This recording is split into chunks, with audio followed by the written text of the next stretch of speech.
Selamat sore, bertemu kembali pada mata kuliah Ekologi Laut Tropis bagi mahasiswa program studi Manajemen Sumber Daya Perairan. Perkuliahan minggu ini kita masih melanjutkan pembahasan modul 4 dengan topik ekosistem terumbu karang.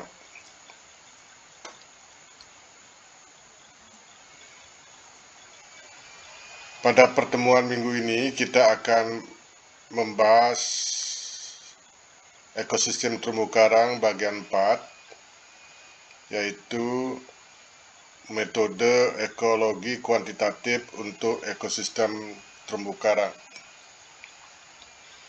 Ekologi kuantitatif untuk ekosistem terumbu karang ini salah satu metode untuk kajian atau studi tentang terumbu karang.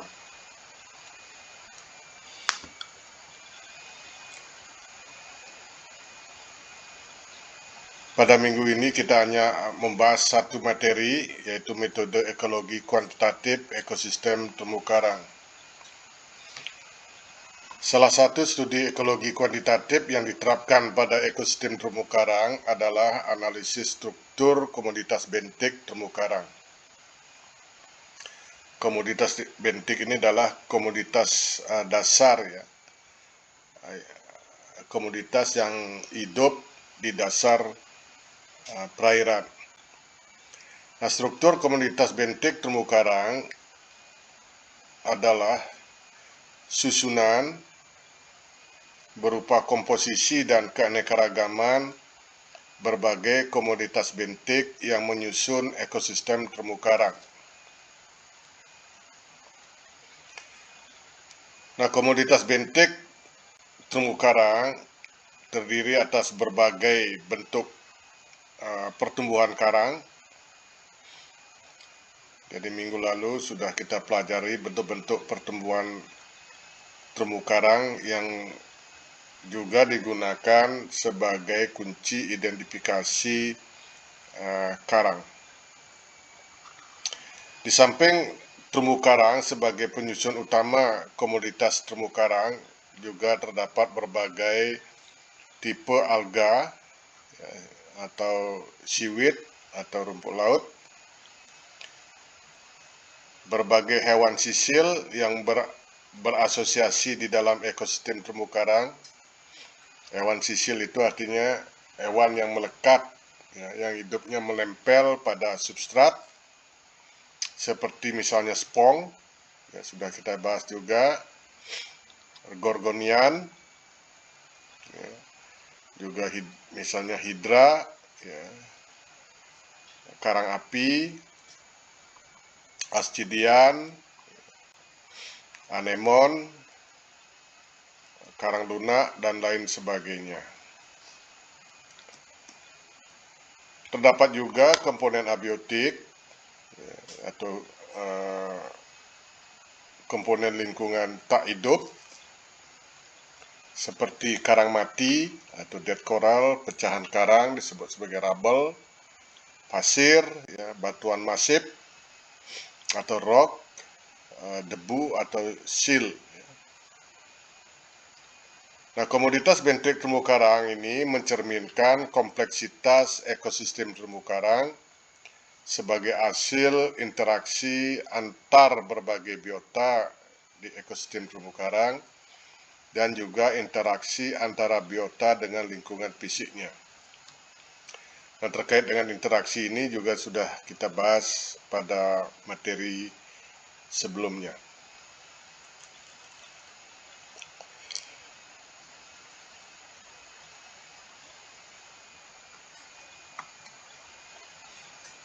Nah, mari kita refresh kembali tentang kompleksitas dari bentuk-bentuk pertumbuhan karang, ya, sebagai hasil interaksi antar terumbu karang.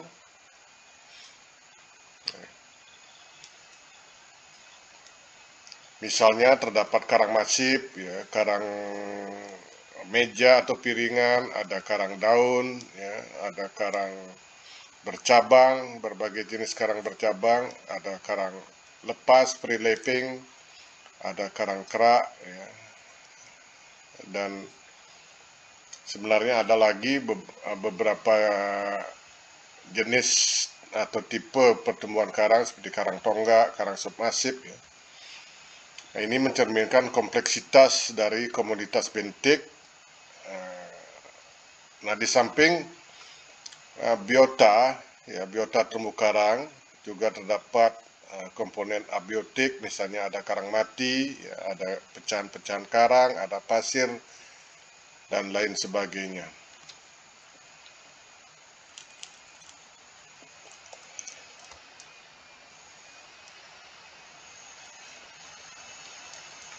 Tujuan dari studi atau pendataan struktur komoditas bentik terumbu karang, yang pertama, ini umumnya digunakan untuk mengetahui status kondisi terumbu karang, apakah terumbu karang berada dalam kondisi sangat baik, sedang, atau buruk.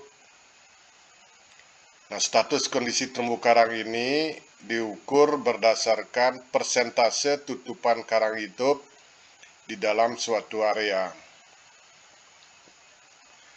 Yang kedua, untuk mengetahui kondisi kerusakan terumbu karang, apakah tidak rusak atau rusak ringan, rusak sedang, rusak atau rusak berat. Ini juga berdasarkan persentase tutupan karang mati di suatu area.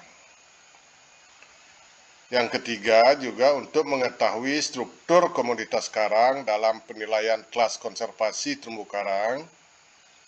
Ini juga berdasarkan persentase tutupan bentuk-bentuk pertumbuhan karang yang rapuh atau sensitif mengalami kerusakan mekanik atau pecah oleh aktivitas manusia maupun faktor alam.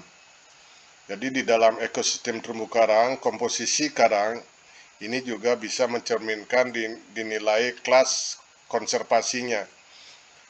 Ada komunitas karang yang bersifat rapuh, artinya mudah pecah oleh faktor mekanik, yaitu karang yang bentuk-bentuk karang bercabang, misalnya karang daun, ini mudah rusak atau pecah. Sedangkan karang masif atau karang submasif, ya, ini termasuk karang yang lebih tahan terhadap kerusakan mekanis.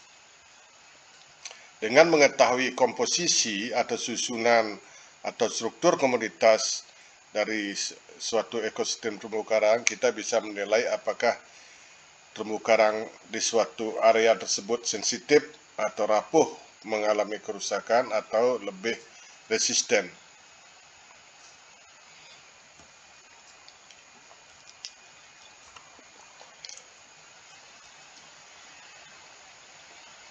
Salah satu metode ekologi kuantitatif untuk menilai struktur komoditas bentik terumbu karang adalah metode transek garis menyinggung atau line intercept transek, singkat sebagai LIT. Ada juga beberapa metode lainnya, misalnya metode PIT, yaitu point intercept transek. Ada juga misalnya menggunakan metode transek kuadrat. Nah, sekarang ini kita akan khususkan bahas tentang metode transek garis menyinggung atau line intercept transek yang disingkat LIT. Pada studi menggunakan metode transek garis menyinggung ini atau LIT ini, komoditas bentik ini dicirikan dengan menggunakan kategori bentuk-bentuk pertumbuhan karang atau LEPOM. Jadi yang tadi ini adalah disebut LEPOM, bentuk-bentuk pertumbuhan karang. Ya.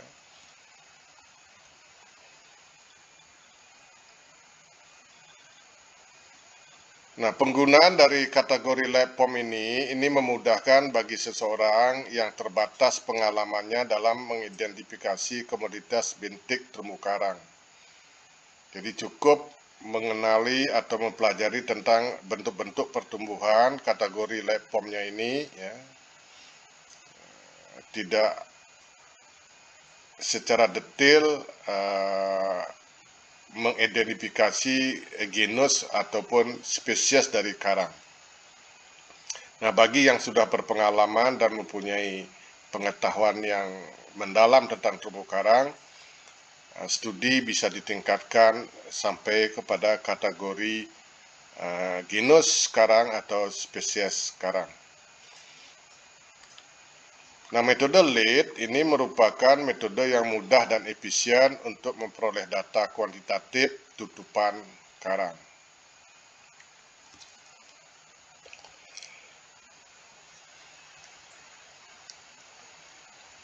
Nah, untuk studi struktur komoditas karang dengan menggunakan metode LEAD ini, ya, membutuhkan beberapa peralatan, ya, misalnya menggunakan boot kecil atau perahu kecil ini untuk alat transportasi, ya, tentu menggunakan peralatan scuba sebagai peralatan untuk menyelam, ya.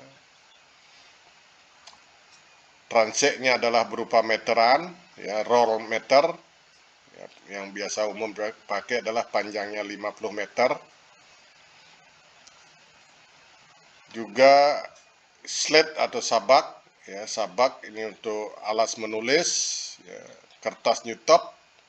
Jadi ada kertas newtop, kertas yang tahan di dalam air, yang bisa ditulisi dengan pensil. Ini adalah peralatan dasar, di samping juga mungkin alat bantu lainnya.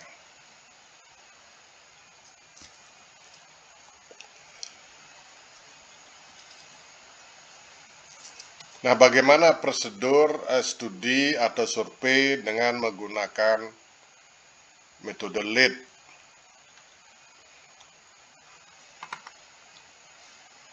Pada studi atau survei LEAD, secara prosedural atau standarnya, setidak-tidaknya 5 transek garis, artinya 5 ini adalah sebagai transek, meteran ini sebagai transek garis, ya, 5 transek garis dengan panjang 20 meter ini dibentangkan masing-masing pada kedalaman yang dangkal 3 meter dan pada yang kedalaman yang lebih dalam umumnya 10 meter. Tapi dalam pelaksanaan studi ini bisa disesuaikan.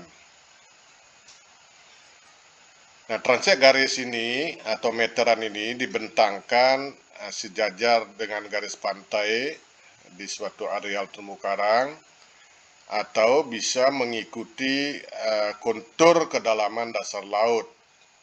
Pada prinsipnya adalah transek ini dibentangkan menurut kedalaman yang sama. Tentu di bawah air penyelam dapat menentukan, ya, dengan dengan alat yang ada pada scuba equipment atau peralatan selam ini, kita bisa menentukan kedalaman yang sama, ya, kontur dasar laut dengan kedalaman yang sama. Nah, selanjutnya pada saat pendataan, semua bentuk-bentuk pertumbuhan karang, ya, kemudian biota dan komponen abiotik terumbu karang yang terletak di bawah transek garis ini dicatat titik transisinya atau titik singgungnya mulai dari titik awal transek yaitu 0 pada titik 0 sampai pada akhir transek, misalnya pada titik 20 meter kalau kita menggunakan transek meteran ini panjangnya 20 meter. Nah, ini gambar beberapa contoh, ya, pemasangan transek garis meteran dalam survei komoditas bentik terumbu karang dengan metode LEAD. Nah, ini meteran ini dibentangkan ya di atas permukaan terumbu karang, ya. Kemudian data dicatat, ya, data yang menyinggung yang berada di bawah meteran ini dicatat mulai dari titik 0 sampai ke akhir dari transek garis. Untuk pekerjaan ini minimal ada 2 penyelam, ya, yang satunya adalah memasang transek garis, yang satunya mencatat.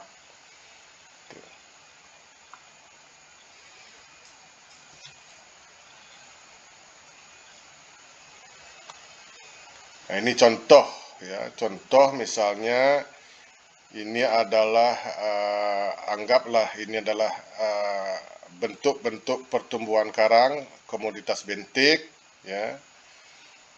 Kemudian ini dipasang transek garis. Ini adalah transek garis berupa meteran. Mulai dari titik 0, ya, titik 0, ya. Ini sampai 44 cm. Ini hanya contoh saja. Ini adalah tipe-tipe atau bentuk-bentuk pertumbuhan karang. Ya, ada hard coral, ya, HC, ada sand, atau S ini sand, ya, pasir. Ada SP, kode-kode ini adalah kode, ya. SP ini adalah spawn, SC ini adalah soft coral, ya. Ini ada lagi hard coral, HC, ada rubble atau pecahan karang, ya. Lagi soft coral, ya. Ini spong. Nah, titik-titik singgung, apa yang dimaksud dengan titik singgung atau angka transisi adalah angka pada meteran yang menunjukkan singgungan dari setiap bentuk pertumbuhan karang yang ada di bawah meteran ini.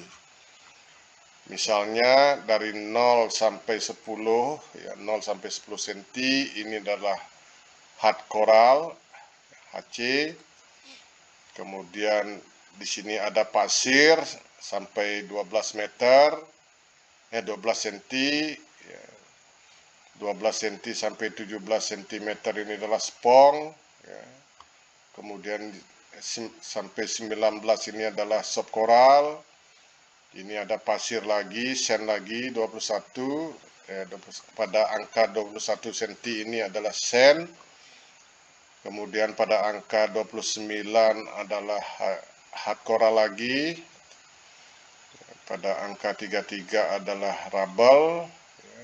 Ini ada soft coral lagi sampai 38,5 dan sampai 44 ini spong. Inilah yang kita data pada survei dengan menggunakan lead.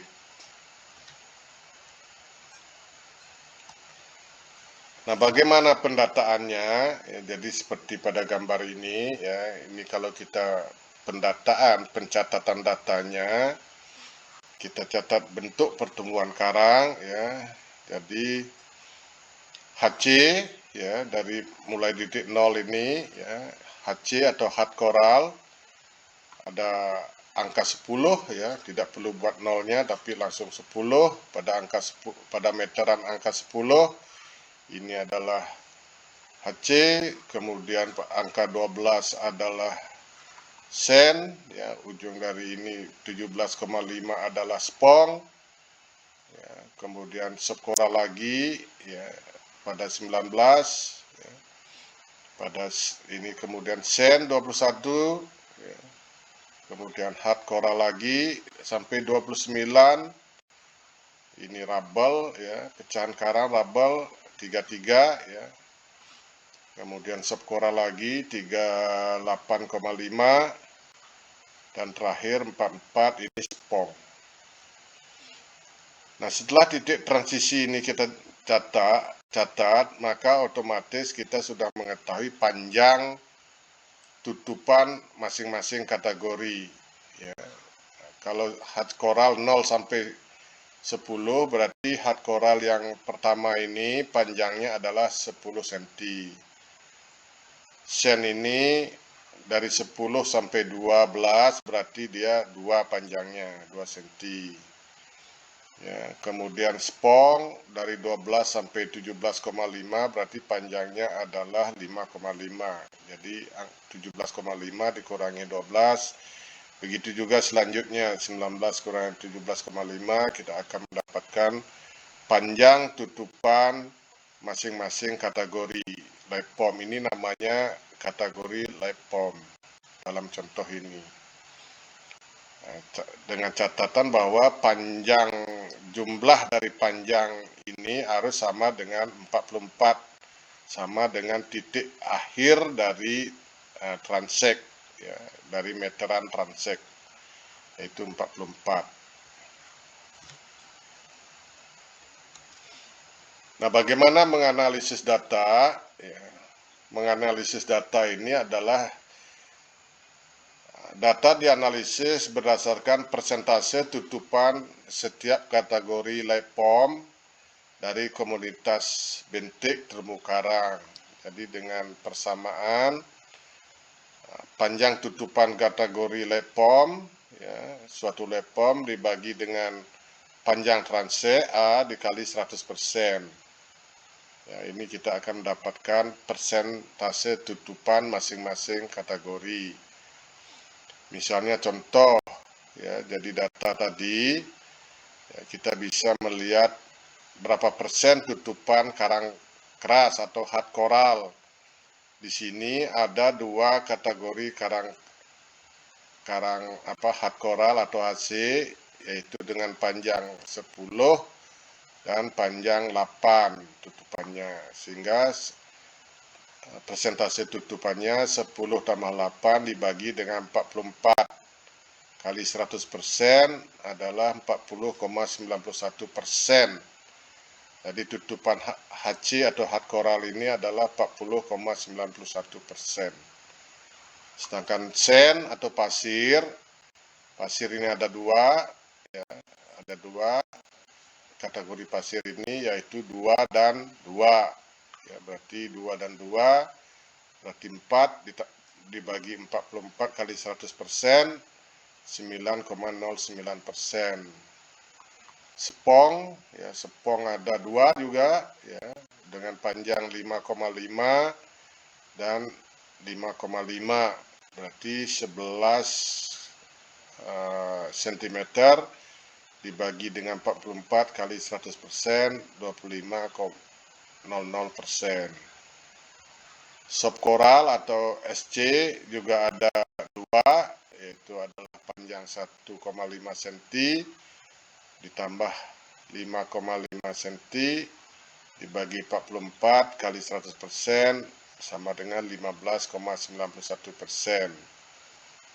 Sedangkan rubble, ya, rubble hanya ada 1, 30 dengan panjang 4, ya, dibagi 44 sama dengan 9,09%. Ini kita sudah mendapatkan persentase tutupan live pom.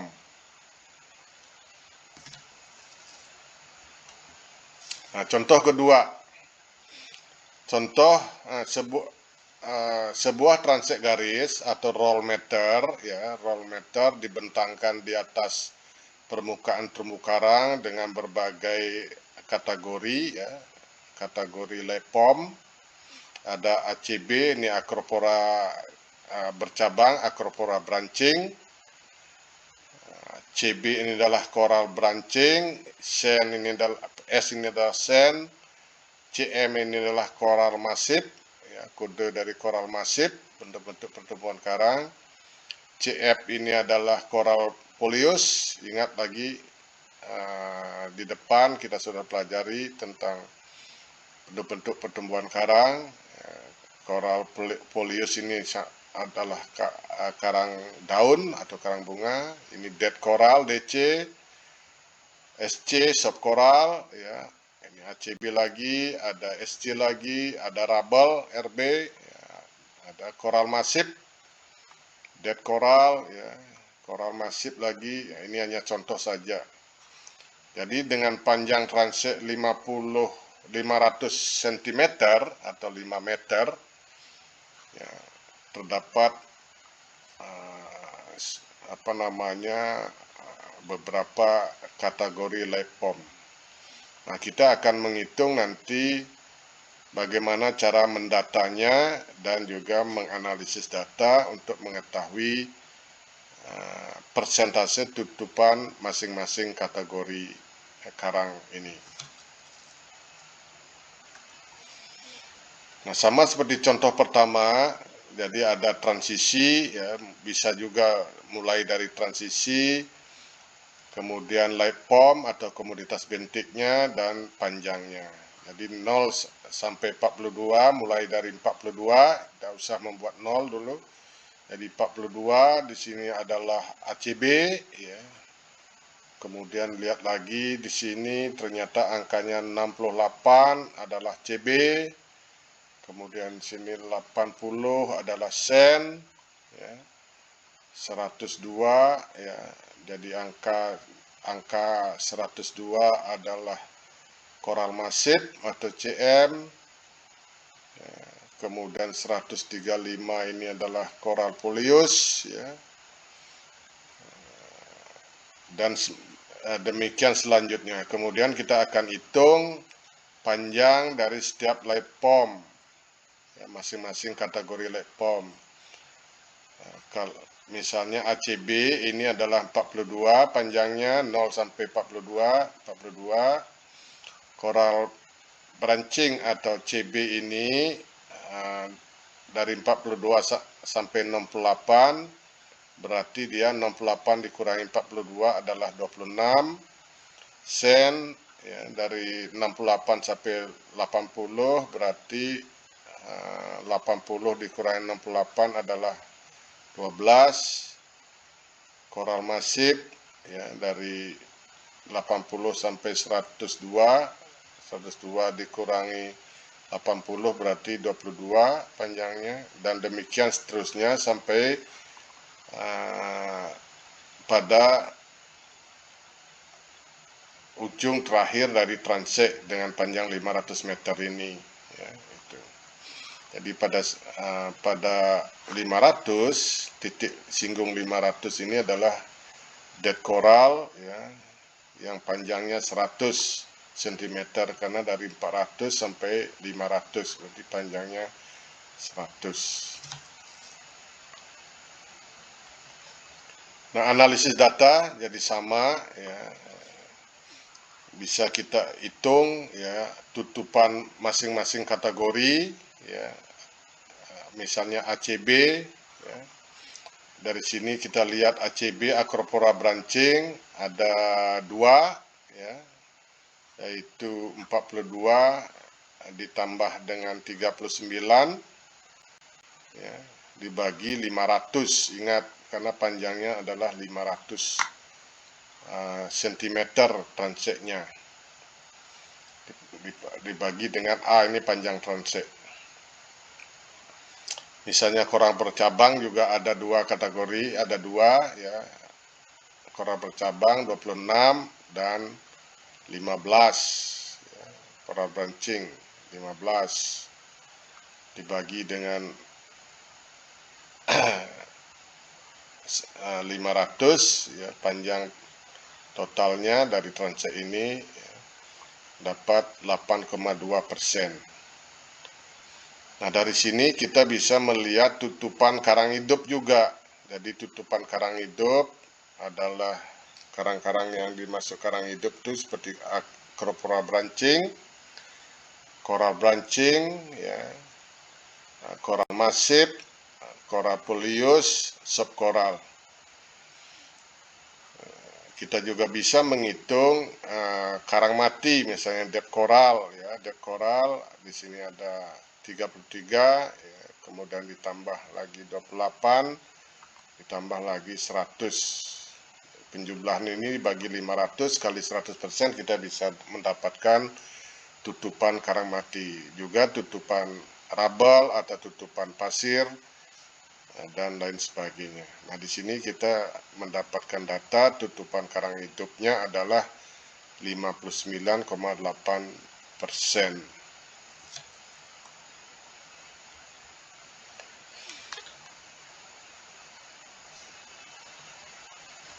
Nah, untuk pendalaman dari metode ini, coba mahasiswa kerjakan tugas sebagai latihan. Ya, ini sebuah transek garis panjangnya 400 meter, ya, 400 meter, dibentangkan di atas permukaan terumbu karang dengan kategori tutupan bentik seperti ini, ya, beragam tutupan bentik seperti ini. Coba hitunglah persentase tutupan dari masing-masing kategori lepom. Misalnya berapa persen tutupan dari koral masif atau CM, berapa persen tutupan Acropora branching atau ACB, ya, berapa persen tutupan karang mati, dan seterusnya. Nah, lebih lanjut nanti silahkan akses tugas ini pada halaman e-learningnya. Jadi sekian paparan materi kuliah hari ini. Silahkan dipelajari, dan kalau ada hal-hal yang perlu dijelaskan lebih lanjut atau hal yang belum dipahami, silahkan nanti diskusikan pada sesi diskusi di forum e-learning. Sekian, terima kasih sudah menyimak.